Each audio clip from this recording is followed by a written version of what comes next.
Hello everybody, thank you for joining me today. My name is David. I'm a life coach and I help people heal from all kinds of different trauma. This is a question and answer video I do every single Monday. Welcome, new people, new viewers. Can you please subscribe to my channel? What I'm trying to do is just kind of offer some information for people, kind of help them out healing a little bit from trauma. This isn't everything that people need, but it's maybe supplemental, little good information. And I do this for free to and I do this every Monday to kind of have something for somebody to rely on, something positive in their life, something beneficial, healthy, stuff like this, something to look forward to. And if you guys think I'm helping you and possibly could help other people, would you please do me a favor? Please subscribe to my channel, vote on it, little thumbs there, comment down below, post this somewhere else, put it in a playlist, offer it to people as suggestions. For some reason, my videos, these particular Q&A videos, are dropping in views, and I'm not sure why. I know there's all kinds of different algorithms and different things that YouTube is changing lately. So if you guys could help and support what I'm doing here just a little bit by pushing a few buttons, it'll help this grow, and hopefully this information will reach people who really need it, okay? And we all know that this is what's causing people to commit suicide. So maybe this information can just help somebody or push somebody in the right direction to get the help they need. Would really appreciate you guys' support. Thank you very, very much. I also want to say, for the first time in like 3.5 years, I may not do the Q&A next Monday. So all your questions today that you ask will be answered not this coming Monday, the next Monday. I'm not positive, but I just want to let you guys know so there's no surprises. I'm in the middle of something huge right now. I'm really busy and I'm moving, and it's been a real pain with this virus. I've been trying all year long, so starting next week I'll have a different background, stuff like that, but I may not be able to do the Q&As next Monday. It'll be the first time I've missed it in 3.5 years. So just don't want to shock you or surprise you. Thank you. So something I do every week is I try to recommend something else besides just answering people's questions. I try to give you guys, suggest something that could help with trauma. Sometimes it's supplements, sometimes it's other channels, YouTube channels, sometimes it's books. And I have another book this week. A lot of these questions this week are directed towards borderline personality disorder. That's kind of the theme in this one. So I have a book that is an excellent reading for BPD, for people to understand it. It's a really good one. I love the title. I Hate You, Don't Leave Me. Understanding the Borderline Personality. Isn't that perfect? I hate you, don't leave me. So confusing, huh? That's what it's like having a borderline in your life. So if you guys want the book, go down below into the description box and I'll put a link to Amazon. It's paperback, $12.19. Not bad. Okay? So let's get started with the questions. And first one today is from Jennifer in Reno, Nevada. Hello, Jennifer. My ex-husband found a way around all my blocking to get a picture of him and his newest girlfriend, as well as their new address to me. Even though I had been doing so well, this picture threw me back to pain and grieving all over again. Common sense tells me that he will do the same thing to this one as he did to me. I even know that he cheated on the last girlfriend that he had, yet I can't escape the feeling that he will somehow change for her and be this wonderful guy he couldn't be for me. The picture of them looks so happy. It's been 3 years. I know I shouldn't care, yet here I am fighting the urge to look at their social media. Can you talk about the narcissist and the new supply? Why does this still hurt so much, and why can't I get past it? These aren't things that we just move past. We don't go over it like a speed bump. We don't get back on the horse, right? And start dating again. Jennifer, you need professional help, okay? It hurts so much still because you aren't healed, and we need help. If we can't do it on our own, we ask for help, okay? And I'm going to tell all of you, if you guys are suffering from CPTSD, complex post-traumatic stress disorder, which means if you guys are finding yourself in relationships in your adulthood that are traumatizing you, you have a pattern of this, and you can start going back to your childhood, which can be really difficult on your own, but you start realizing that these people you're dating are like your parents, or the relationships are like your home, your childhood. Start drawing connections like that. You'll start realizing that if you've been traumatized this whole time, your whole life, this is so damaging. And there's no pills, there's no drugs that cure this. There's no supplemental therapy that cures this. My question and answer videos won't cure it. The only cure is talk therapy, period. Period. People ask me about EMDR, about acupuncture, about taking supplements, about doing exercise. And that's great. We need that. Yes, do all that. Great. More the better. But it's almost pointless without talking. I've made videos just on talking the benefits of it.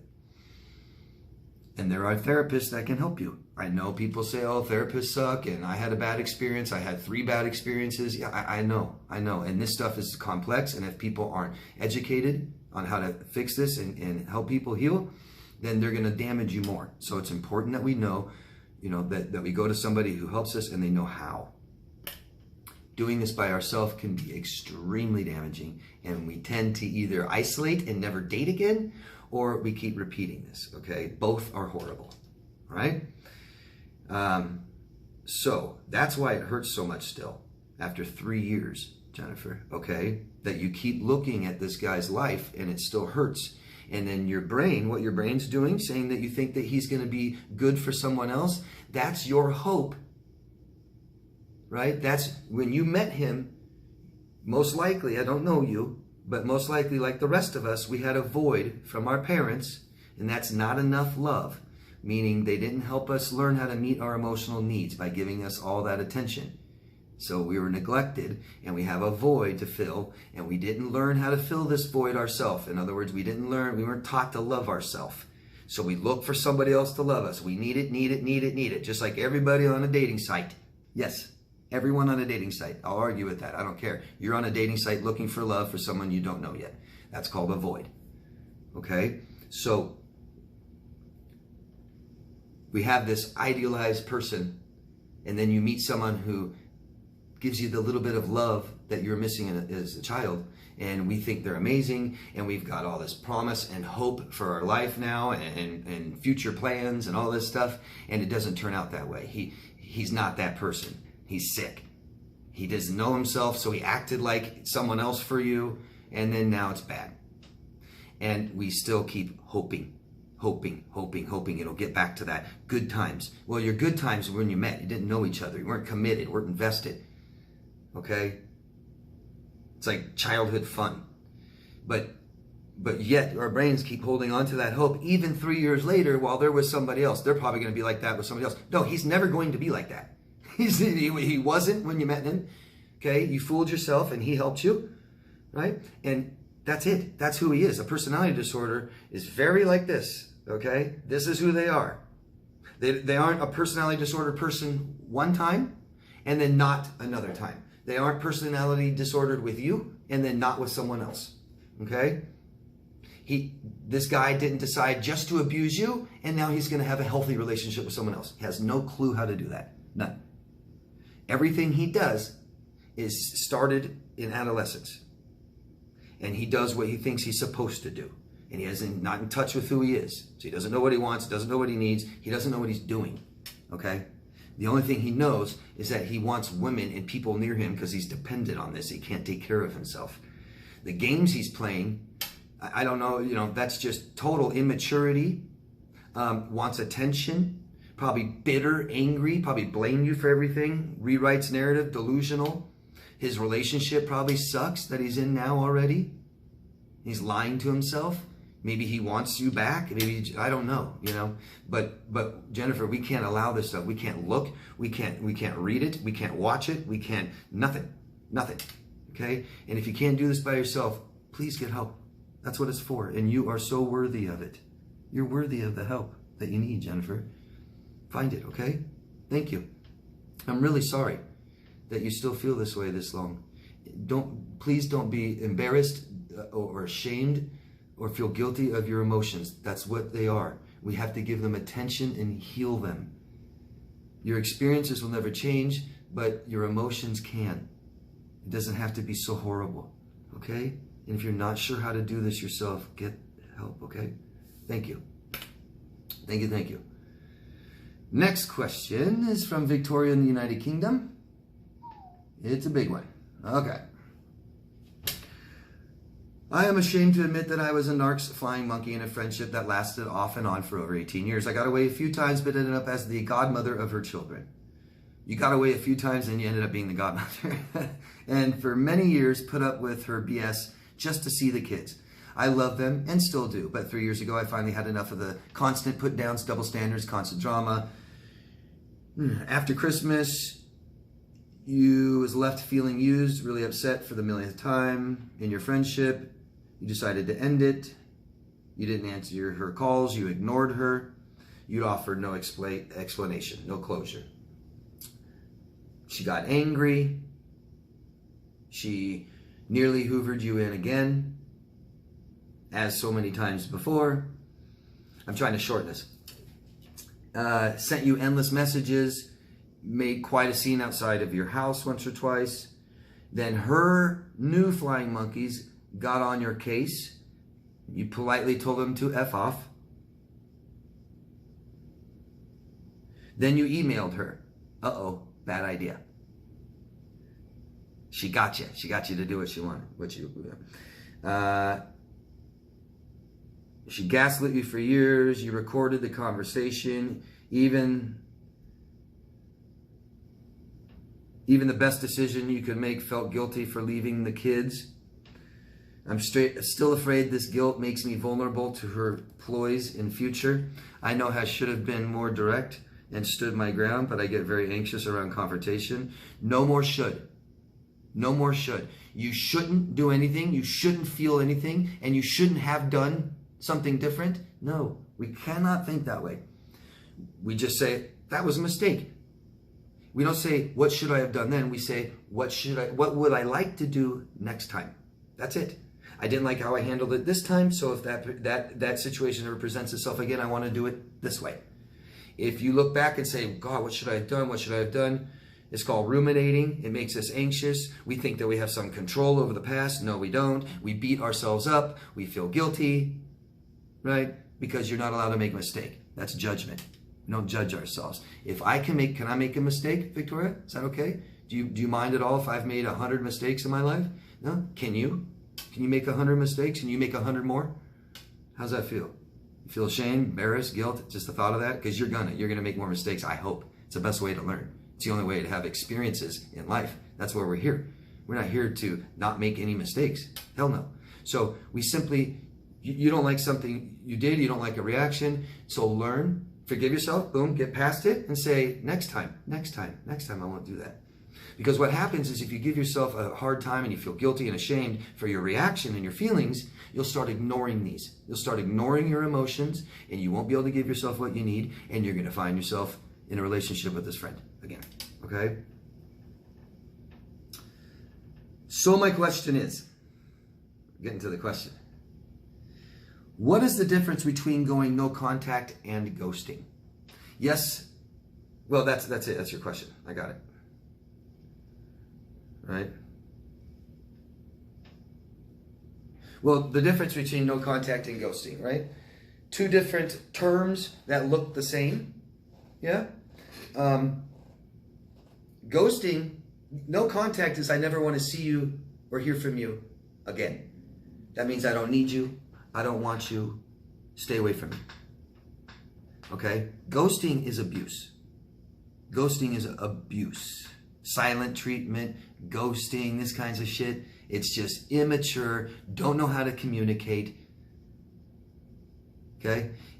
Ignoring somebody and humiliating them are some of the worst things you could ever do to a person, especially children. Especially children. When I hear someone tell me their mother used to give them silent treatment or just ghost their own children and leave and never know if they're coming back or not, I mean, it's just, dude, it's horrible. And ghosting seems to be like protocol for ending relationships nowadays, doesn't it? Just ghost. It's amazing. I hope I explained the difference. No contact is a healthy way of getting someone rid of your life, someone that's unhealthy. Ghosting is control or let's say, I'm sorry, ghosting is a kind of a form of abuse, but it's just not giving closure, right? No contact. Typically, we've told them, leave me alone. It's over. Relationship's over. Stop contacting me, right? Ghosting is, hey, how's it going? Hello?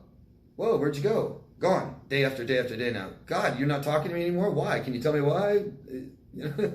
It's horrible. It's awful. Awful thing to do. It's closure, right? Closure is so important. Like the worst thing you can tell somebody is, oh, it's not you, it's me. That is the biggest goddamn cop-out of any leaving and ending any relationship, isn't it? What does that tell you? Nothing. And it's all BS. When someone says it's not you, it's me, it's you. It's you. Trust me. They're not attracted to you anymore. They're with someone else. They're not interested anymore. And they feel guilty, right? They don't want to tell you the truth because they don't want to hurt your feelings. When they're really protecting themselves and not being honest and vulnerable and just saying the truth. I would rather somebody tell me I'm not attracted to you anymore than say, oh no, I just, yeah, I loved you yesterday, right? But today I don't want anything to do with you anymore because I just want to go work on myself. I just want to go, find myself. I just want to go do this for myself. I don't want you in my life anymore. I'm done with you. You bore me. You're boring. I don't trust you. I don't like you. I'm not attracted to you. That's what people need to hear. That feels so much better than saying, well, I'm leaving now forever. Why? Oh, because, I just got some things to do. Well, why can't you work on yourself, explore yourself, get help, go to therapy while you're dating somebody that you love, right? Oh, you don't love them anymore. I hope I made the difference or explained the difference to you. If not, please just ask me again. And anybody, everybody, if I answer your question wrong or missed your question, or it sounds like I misunderstand, or you misunderstand me, just keep asking me, please. I want so many questions down there, and I like repetitive ones. Everybody needs to hear this again and again and again, and there's always new people watching these, okay? So please keep asking me over and over again. And this is a long question, and we're about out of time. So this is the end of part 1. Like I said, guys, please help me by subscribing, voting, commenting, posting this somewhere else, sharing it, and put it in a playlist. Okay? DeMar's Coaching Q&As. It really helps circulate that stuff. And love yourself first. Anybody needs coaching, daviddemars.com. And I'll see you in part 2. Bye.